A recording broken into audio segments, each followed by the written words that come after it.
I clean it up. So if it needs sanding, yeah. Wax.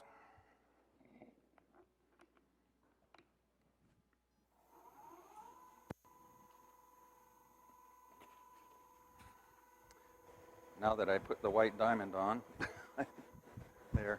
If you have a plastic crystal on your watch, the white diamond really cleans them up nicely, by the way.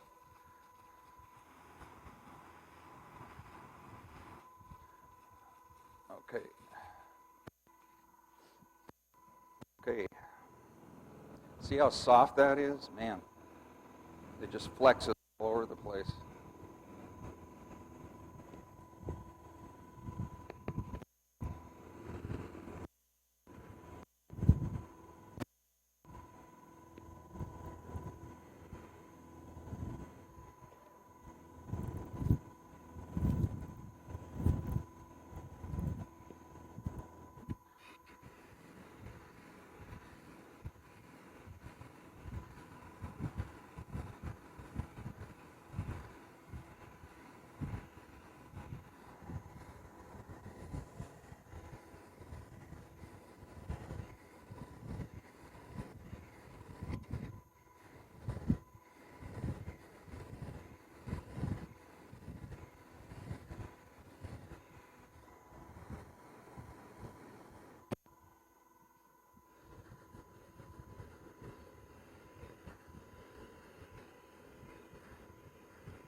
All right, so there you go.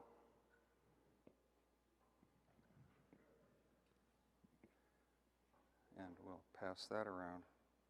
This is the one I did yesterday up at Squim, and it looked like this when I started. I'll go ahead and do this. Well, no, I won't. It'll take extra time, and we are running out. So I'll pass both of these around.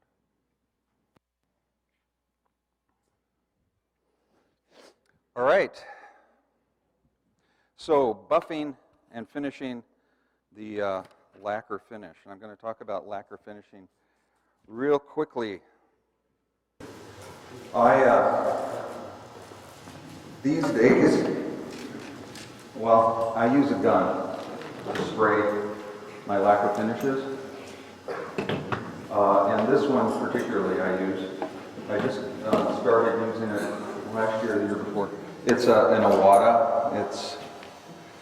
I put a source on the handout that I went around. The cheapest price online is the Merry Artist down in Oregon, by quite a bit. And I was shooting with a gun like this. I got it at an auto paint store. Its nozzle, I think, is 1.4 millimeter. This one is a 0.6 millimeter. I realized that I wasn't painting cars. I was putting lacquer finishes on small pieces of wood. So I was really blasting a lot of material on my pieces, and it oftentimes would result in too much material and drips and sags. So I went down to this particular unit. I'm going to use this one though to discuss, however, the mechanics of a spray gun. They're the same, identical in every way as far as the way they're built and the way they function. All well, good spray guns are adjustable in 3 ways. On the gun, there's an air adjustment at the bottom here. Regulates the amount of air. What I do, and I strongly suggest you do too, is get a regulator on your gun. You can regulate the pressure from your compressor, but that's not going to tell you what the pressure is at your gun, because you lose pressure as it comes up here. So these are high volume, low pressure spray guns, HVLPs. So this one runs at like 13 pounds per square inch. It's really light. So what you want to do is adjust your air, and I've got this one set at about 15 psi. Yep. as I read it here on the gauge. And this adjusted as well. So on the gun, are we lined up? On the gun, open that wide open, and then put your gauge in a new valve here and adjust it with this valve, okay? So open this wide open, put on this valve and this gauge, and adjust it here. And that will give you better control over the amount of air coming out of it. Okay, the next thing you need to adjust is the amount of material in your gun, and that is adjusted right here. There's a needle that goes all the way through into the tip of your gun.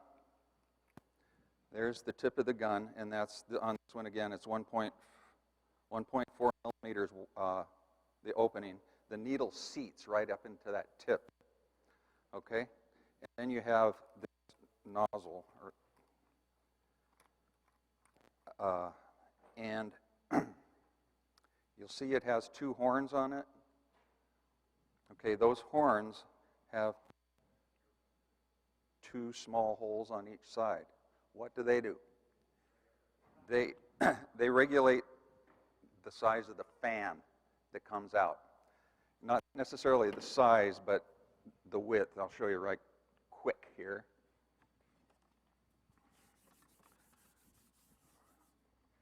So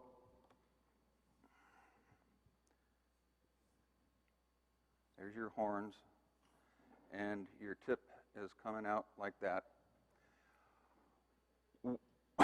Your spray pattern can be a big round pattern, or it can be more of a flat oval pattern. And that's what that particular adjustment does, is it lets air through those two holes here, depending on the amount of air pressing in on your spray that's coming out of the tip, will regulate the width of the fan. Make sense? So you guys in the front are going to get wet. This is just water. Okay, so I don't know if you can see it, but let me open this up. So that's a pretty round.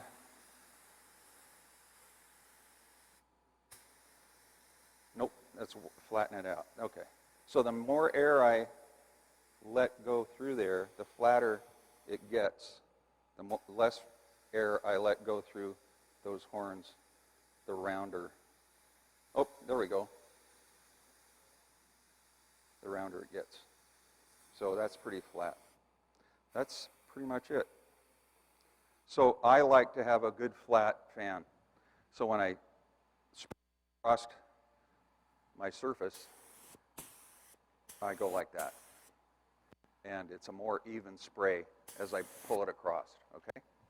Make sense? Sometimes I'm not quite sure if I explain myself well, so, okay.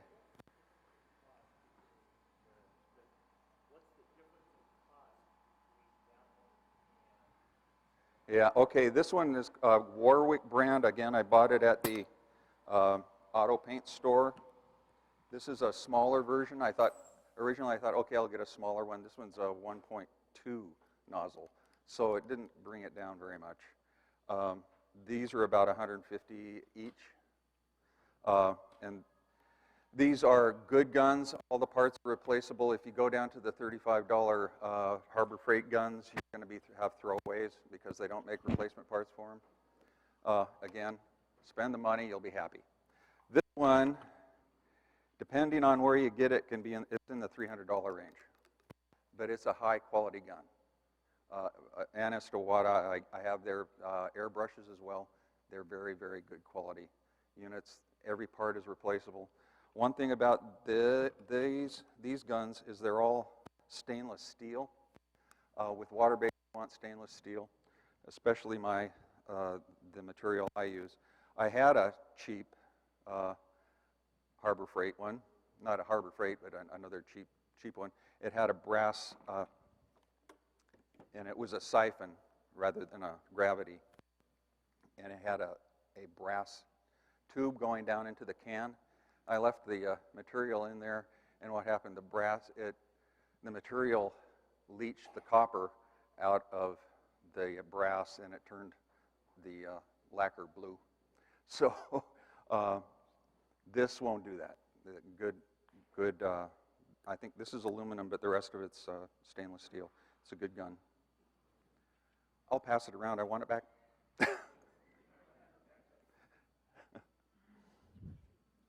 Yeah.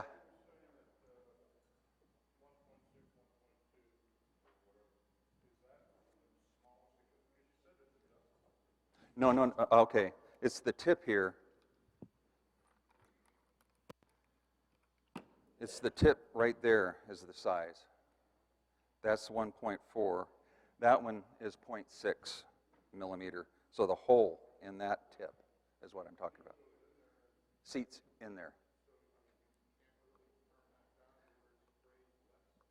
You can reduce the amount of material, yeah, but still on a bigger gun, there's a limit as to how much material it's going to. Yeah, the smaller you can go, the finer the mist you're going to get, the finer the spray pattern.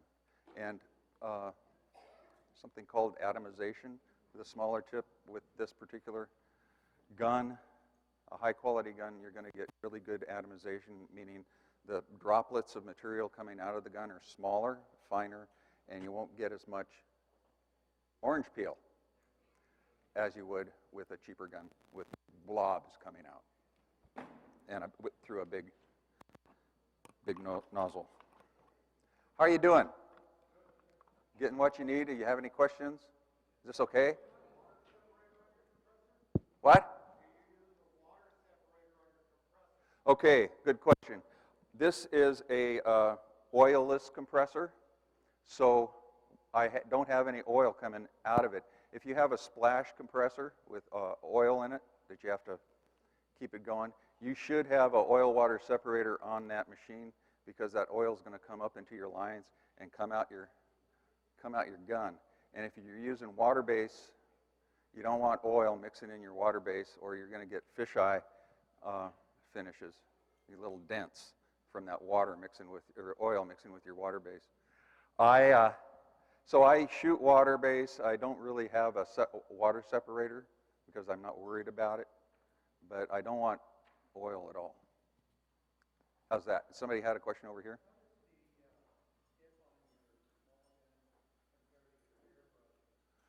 That's a 6. My airbrushes are like 0.4, 0.3. So, okay. Are we good? Can you put finish on with a 0.3 or 0.4? You can. It'll take a long time. It'll take a long time. So I want to quickly now, we're running out of time. I keep saying that. I've already sanded this with the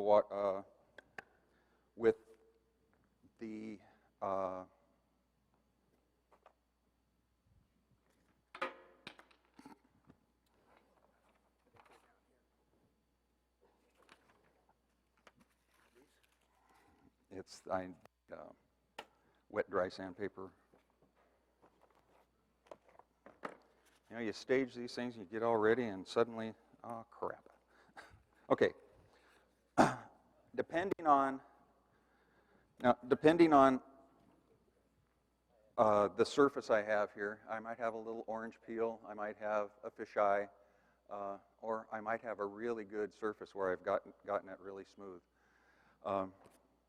I will spray, like I said, 12 to 20 coats on a piece. As I spray, I monitor the quality of the spray I put on. If I've gotten too much material on there and I get a sag or a drip, I will sand that out before I put the next coat on.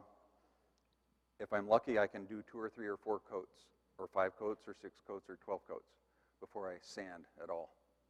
I may sand in between coats at 6 to 12, and then keep an eye on it. You monitor every coat. It only takes about 30 seconds, or not even 30 seconds, to put a coat on. You guys don't try and get it all at once, all right?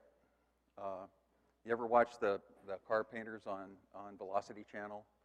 They don't try and paint the whole car at once. It's just, we'll get there. So the same with laying on these coats of lacquer. I just go and get it to where it's wet, but I don't want a heavy coat on there, because all these vertical surfaces, that stuff is going to run off of it, right? So you want it to hang on there, but you don't want it to run off and pool down here, because then you've got a bigger sanding problem.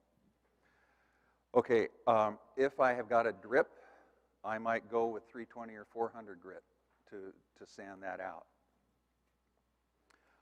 If I've got a pretty good surface, I might start at 500 or 600 grit. And it's wet dry sandpaper. I've been using this 3M stuff. I think I will be going to Vince's material after I run out of this, Vince's sandpaper, because it's wet and dry too, and just get it all from one source and be done with it. So I've already sanded this out today, and I start with possibly 400, 500, 600. I'll go wherever I start. It's 400, 600, 800, 1,000. Then I go 1,200, 1,500, and 2,000. And 2,000 is where I stop. So I just sand it out like this. When at first I block sand it. And let me tell you about block sanding real quick. If you've got a surface with a bump in it, a bump of lacquer, if you use your hand is going to follow that surface, and no matter how much you sand, you're still going to have that bump. So you want to use a block, the rubber block I showed you earlier, or just a piece of wood wrapped around your piece of sandpaper, and that will hit that top part back and forth until you get to the smooth surface, okay? So always use block, especially when you have bumps and flaws. Okay, once you get down, once you've gotten rid of all your bumps and flaws, you can go ahead and just use your hand, because there's no bumps to maneuver over, and it's just a really smooth and easy circular sand. And I've already done this today, so this is just for demonstration purposes, and I'm going to take about that much time to do it. Okay.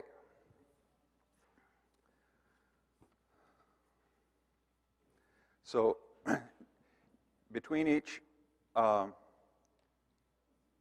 grit, dry it off. You're going to get a lot of slurry on there. Wipe that all off and inspect. Look for voids, look for flaws. And then if you can sand out the flaw, sand it out. If you have to go back and apply more lacquer, that's what you got to do, okay? It takes me, I can get a surface of lacquer built on a piece in 2 or 3 days. It only takes about 30 seconds or less to put on a coat, and it only takes about 20 minutes for it to dry, and I can shoot another coat. So I can get several coats on in a day. I bounce back and forth between my lathe and my finishing room. I might let it sit for 2 or 3 hours because I get involved somewhere else. But you build it up. I can sand this the next day. I can go through the whole grit process from 400 to 2,000 the next day, unlike a lot of spirit finishes where you really need to let them cure before you can sand it. So this is ready for buffing. And did you all buy your ticket? Did you buy enough tickets? You sure? What? You better get it bought. Where's the basket? There it is.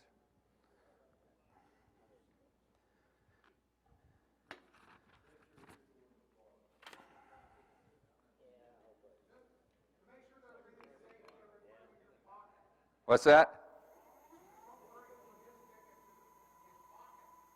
I can't hear, so I'm sorry. So lacquer finish, you don't want to build too much heat up with friction. You want to slow this down to below 1,000 RPM. And that will be just about perfect to buff this lacquer stuff. If you operate it at too high a speed, you could potentially blister your lacquer. And then you got to start all over again because the blister is going to peel right off, okay? Another thing is try and stay away from these corners with the buff. And what I mean by that is don't get this underneath. That could lift the lacquer off as well. So you want to go buff this way from about here and then turn it over and buff down that way, okay? So here we go. Oh, okay, you can see how matte that is.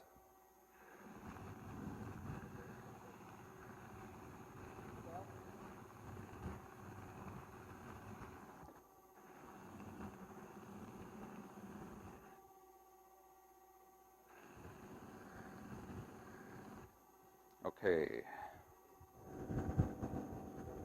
This is where you need to be really careful, because you don't want to lose it and screw up your raffle.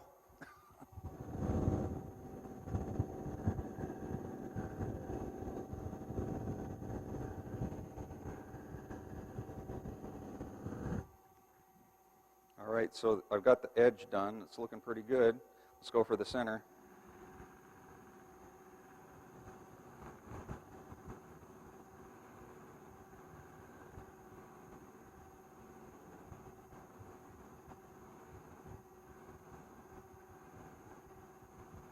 So you notice my wheel is coming up on that edge, so I'm not coming down on it.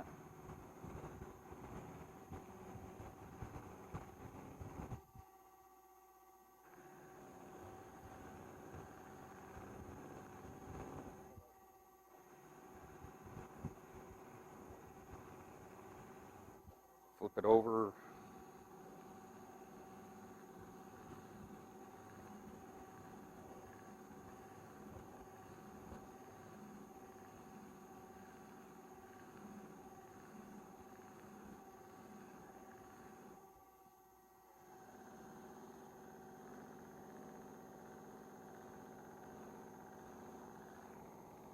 Oh boy.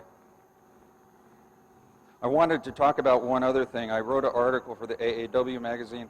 I've developed another finishing process that does all this in about, well, you can do a small hollow form and get it finished in 90 minutes, taking all the time that this takes. This takes several days and a lot of hours and sanding.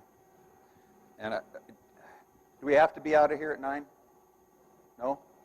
We'll take a few extra minutes and I'll talk about it real quickly at that time, at the time that I get this finished.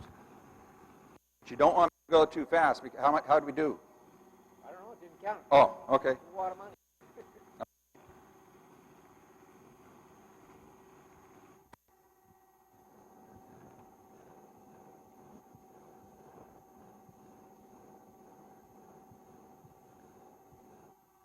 All right. So that's the the first buff with the Tripoli.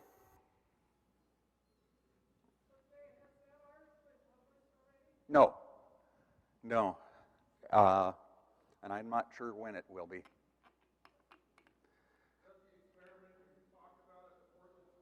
Yeah. Yeah.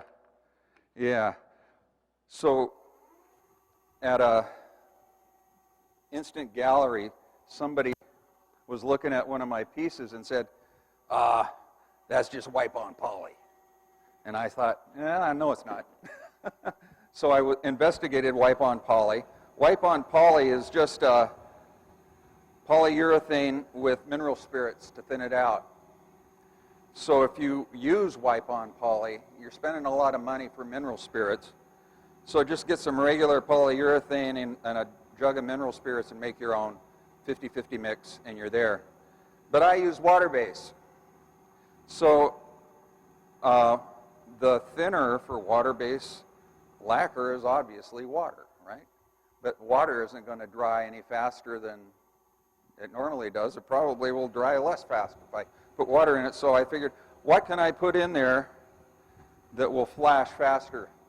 And I mixed in denatured alcohol, 50-50. And I turned the vessel on the lathe and applied it with a rag on the lathe, and it flashed quickly. Did it in the summer, so it was hot and the humidity was low. I got about 6 coats on. It was a nice shiny finish. I took the sandpaper. I didn't sand it wet. I sanded it dry down to 2,000, and then I buffed it out. And they're up here. There they are. This is the result. So I'll pass these around real quickly. Oh, it's got water on it from the spray gun.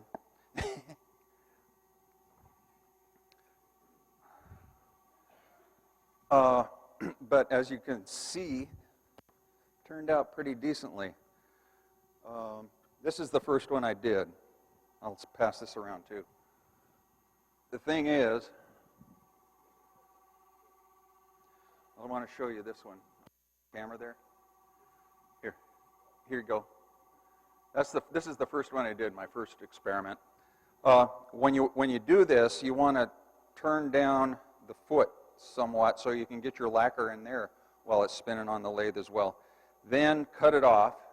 You'll have a little spot there to finish. Sand it down a little bit and put the alcohol thin lacquer on there, a couple coats, and you're done. So it's not as fine a surface as these, but it works pretty well. Now, where was I on this? It's my water-based lacquer. Yeah, I tried Minwax water-based poly, and it didn't work. It gummy. It didn't dry as nicely as this lacquer. This lacquer dries really nicely, and you get a nice fine white powder when you sand it. The Minwax water-based poly didn't act like that.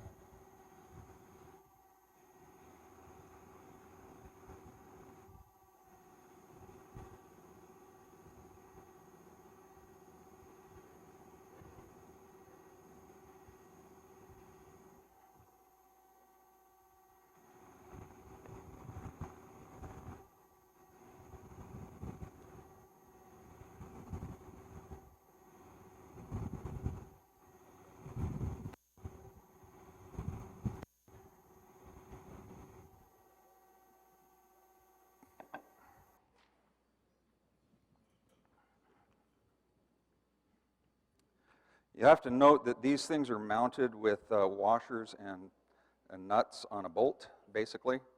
They do come loose occasionally. You just have to tighten them up.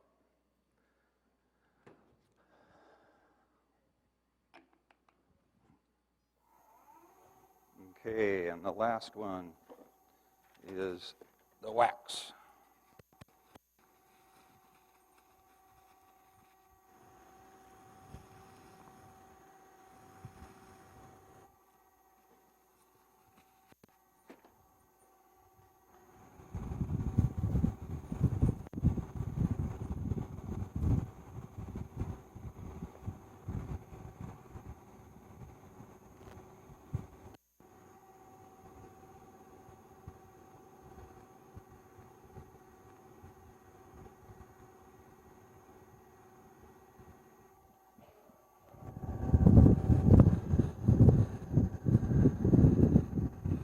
Sound effects.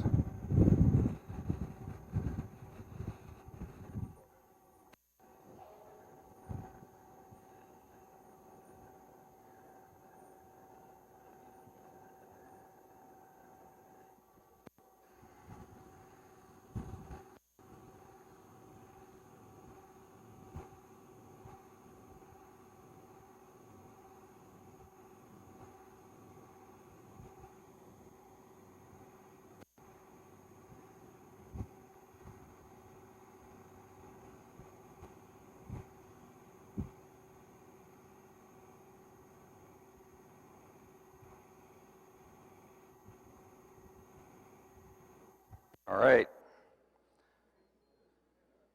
There we go. Which camera are we on? Okay.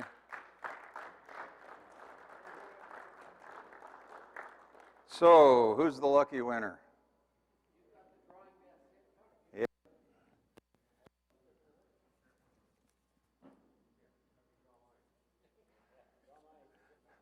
Mix them up. Mix them up.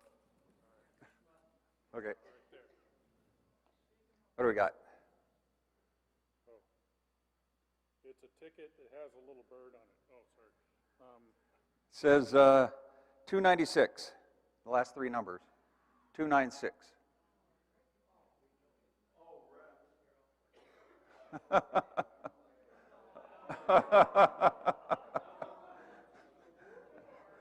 All right.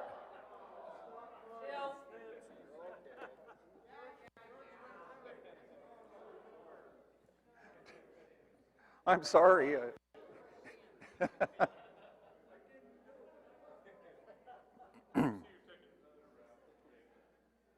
296, 295, and 296. There it is. Verified. See, it says Nancy on the back. Oh, It's okay. not mine. All right. I can quickly go over that quick finish that I do if you'd like. Yeah. I need the knockout bar. Larry, knockout bar? Oh, here it is. There it is. Okay.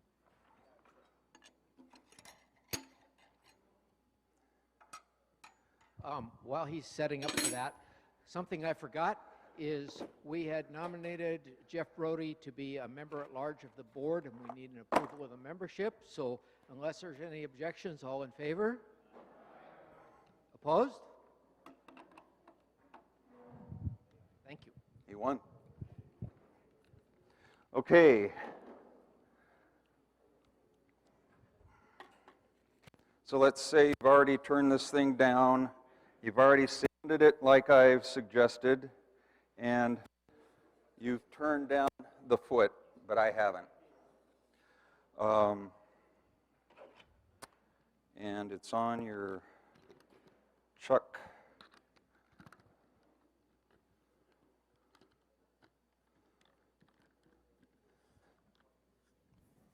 Okay. I've got a jar of it right there.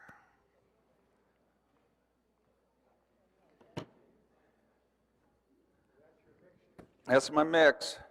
It's 50-50 alcohol and water-based lacquer, my lacquer that I buy.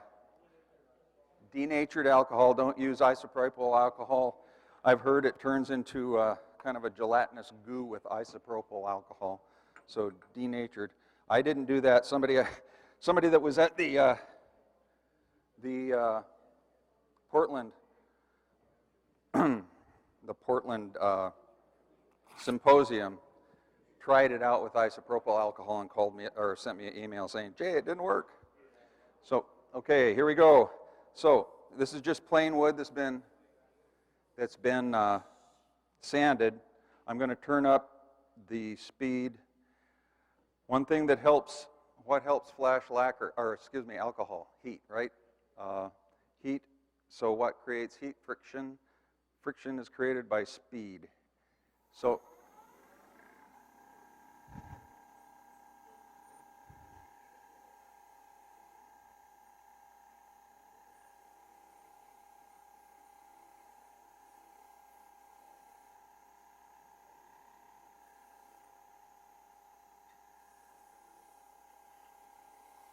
these first couple coats put some pretty good pressure on it, so you do start getting that alcohol to flash.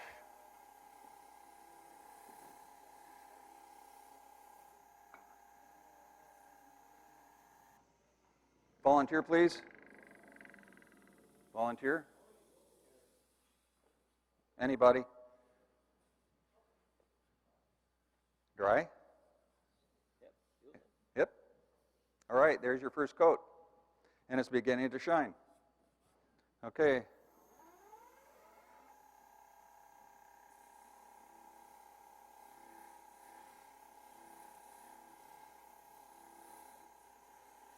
So mind you, I'm going to continue to do my spray finish for my pieces like that, but for, you know, for quick pieces that you need to make for gifts or something, this is a great way to do it. Okay, second coat. This is lacquer with 50% denatured alcohol.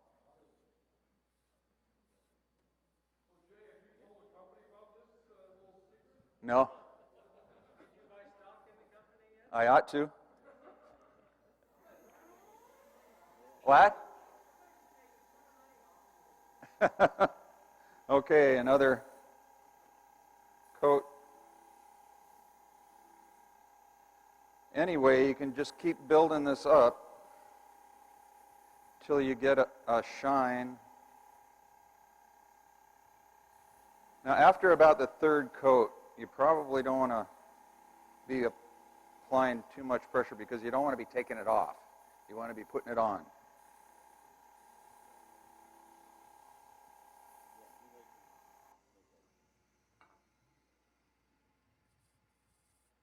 Now, it's a little cooler, but it is dry. You want to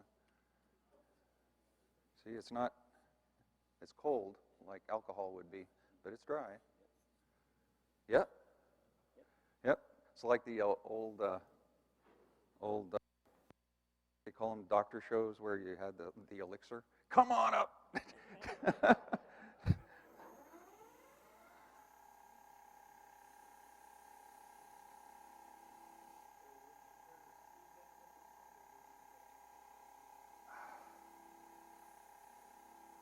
No.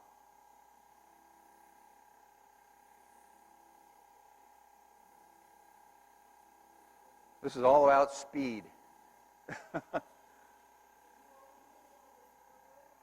Excuse me? Yeah.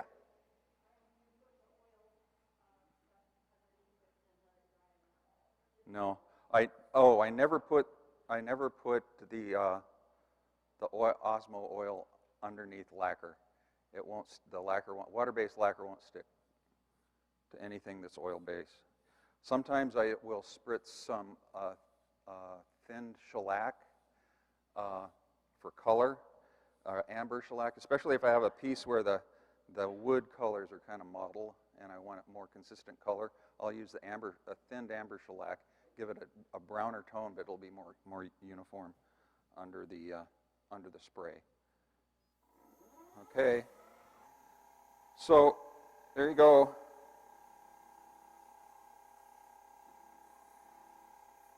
Now, after 2 or 3 more coats of this, I would take my higher grit sandpapers, you know, the 1200, 15, 2000, turn this way down to below 500 and sand it, okay? Then I cut off the foot, finish the foot, and you're done. Then you then you buff it. After you sand it, you buff it, and you're done. So, dry sand. Wet sand will just, because it's so fresh, it'll just soften it. But there you go.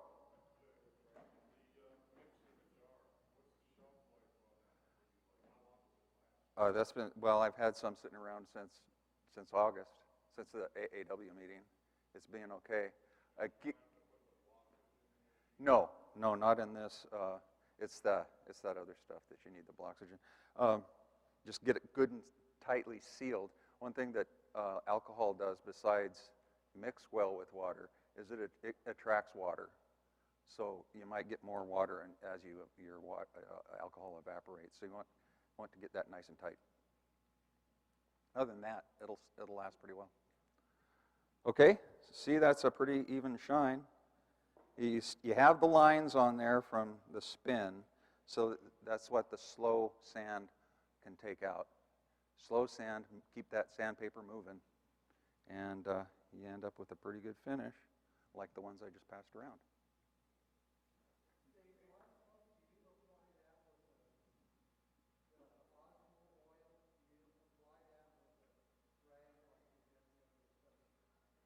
Osmo finish, I have the piece completely turned, the bottom finished and everything. Then I take a rag and I apply it. I don't apply that on the lathe.